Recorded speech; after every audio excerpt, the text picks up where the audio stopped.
into engayingenela ku-YouTube iyo le kwakuzokhuluma nje ngezinto ezenzakalayo, ama-update, into ey'thunywa abaculi bamaskandi ney'mpilo zabo. Kodwa ukukhuluma kwangifica ngendlela, kodwa-ke iyo-ke into esayi-choose-ayo nathi. La sinensizwa uSminoff featuring uZinca Malo ngengoma yakhe lapha nethi Jola Kamnandi.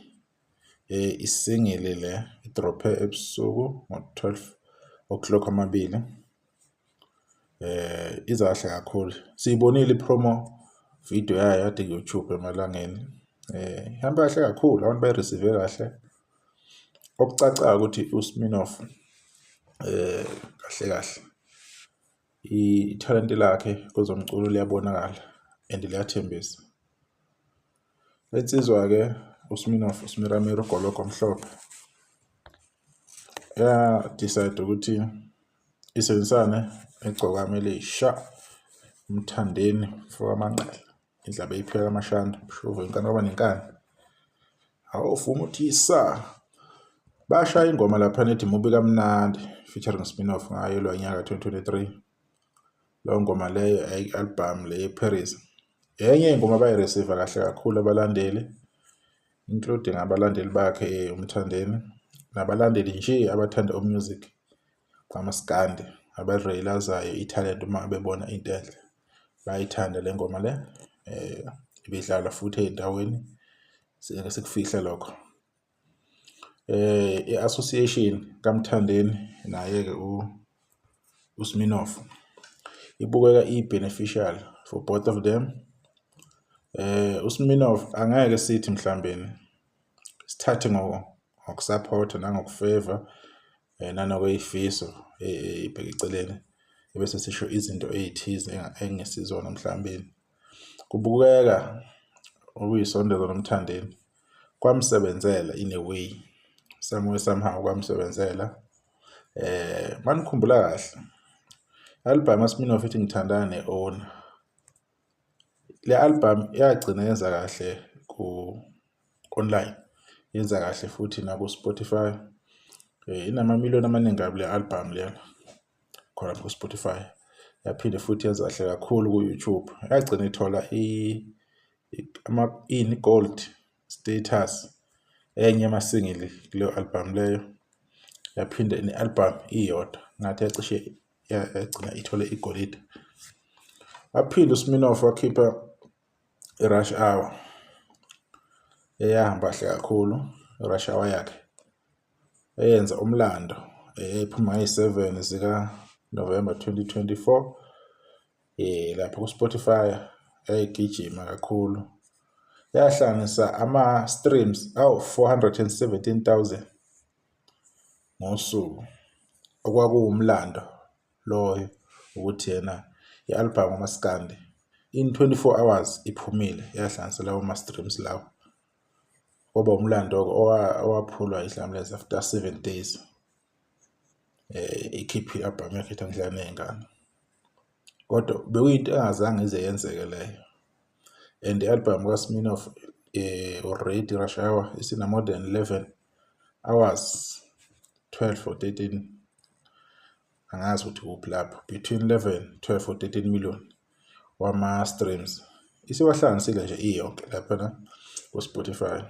Nama-monthly listeners wakhe abukeka emahle kakhulu because ilokhu idlala ingoma yakhe and nayo iyagijima. I-Rush Hour laphana ayimile, lokhu yaphuma still abantu basayidlala. Ezinye zey'ngoma ezistreamwa kakhulu laphayana. Wenza lo music video wakhe laphaya uSminoff, i-Rush Hour, wahamba yokwenza le eDubai music video le. Yiwo-ke lo owahamba kahle kakhulu, sithemba ukuthi-ke abazoqhubeka bawuphushe. So ingoma yakhe abantu bazoyi-receive kahle, izophula ama-record athize because i-streaming these days ihamba kahle kakhulu.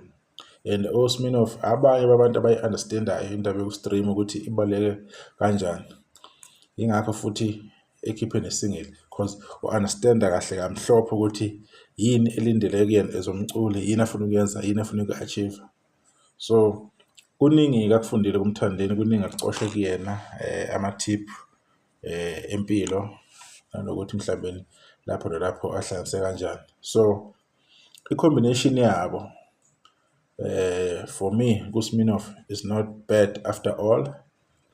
Lapha ngikhuluma njengomthandi or umsupport or umlandeli we-30s, ngikhuluma as umuntu odecide ukuthi enze i-content uku-inform abantu ngezinto ezilaphana kumculo wamaskandi ezenzakalayo nezibathintayo. So I believe ukuthi uSminoff iyamsebenzela leyo partnership. Hopefully nabanye abaculi sizobabona benza izinto ey'fuze lezi ukuze igama lo-music kamaskandi ukhule uye phambili. As much as bekhona uQhawelami, as much as enziwa ama-video lapho nalapho, but simele ukuthi si-deliver i-content unbiased, i-content positive, i-content estikhe kusuke kwenzeka kwezamaskandi, ngoba abantu baba right khona egcina kosuku manje lokho nikhuluma ngama-personal issues wenu, bagcina beba right.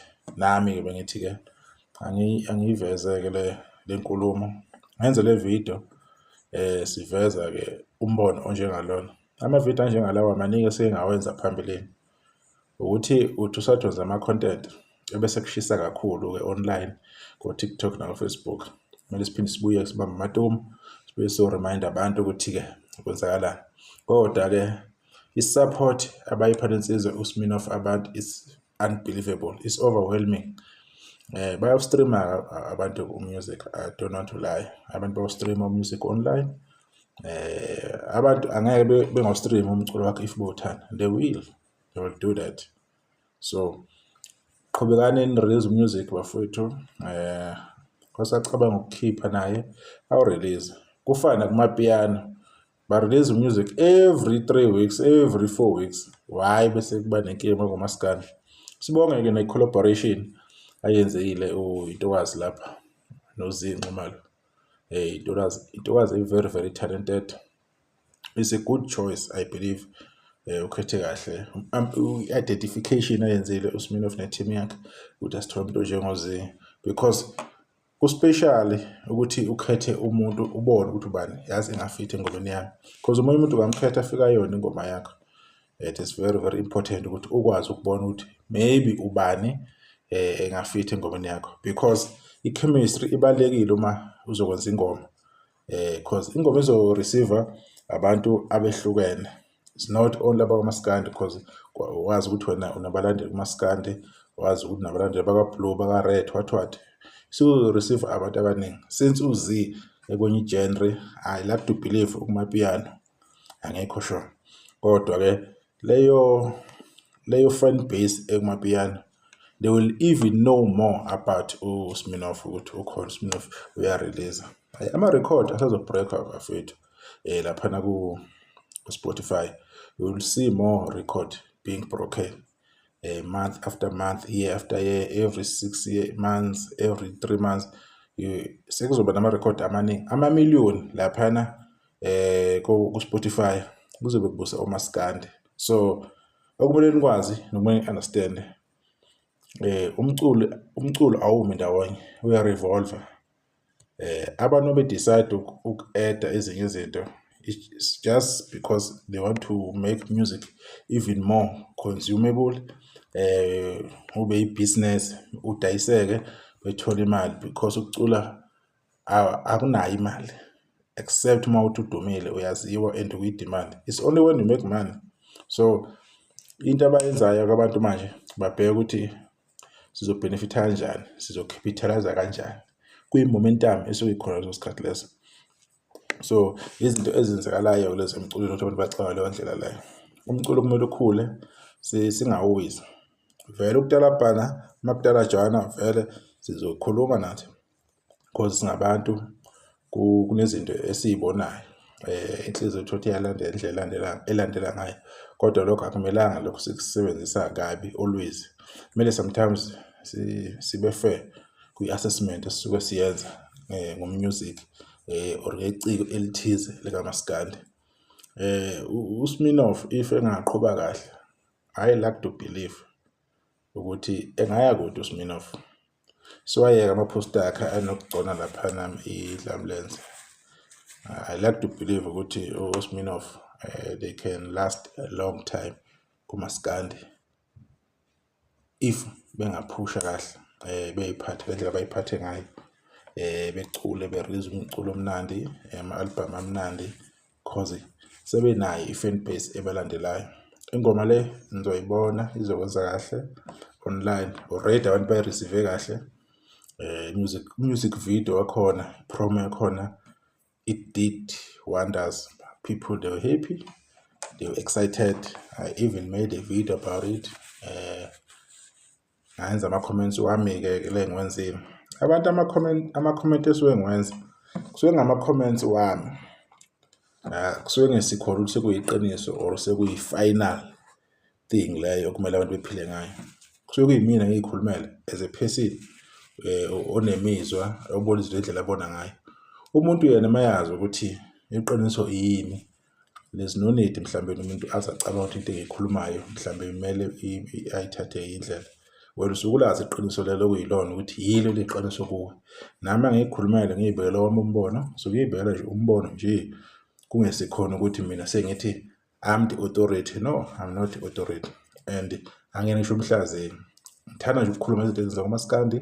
Lapho kumele kunconywe khona ngiyancoma, uma kumele ngibeke kahle futhi ngibeke kahle. Lapho kubhokwa khona kuyabhokwa futhi isikhathi eside. Kunjalo nje, akukho kunye. Kodwa keep on supporting these young guys. There's still a long way to go. There's still a long to achieve. Nibaphi ithuba, nibakhombise uthando. Lapha ema-res iy'nsizwa abateksini, abantu emakhaya beqhubeke bebalalele, bebathande ngazo zonke iy'khathi, beba-protect futhi because bayi-treasure. Labafana bayikusasa lomculo lo wethu. Sibonge ithuba sokukhuluma ngokuzayo. Le ngoma-ke izokwenza kahle-ke njengezinye-ke ebeyiphumile before ezenza kahle njengoLimit, naleyo izokwenza kahle online. Bayibheke abantu bengasho ukuthi angisho.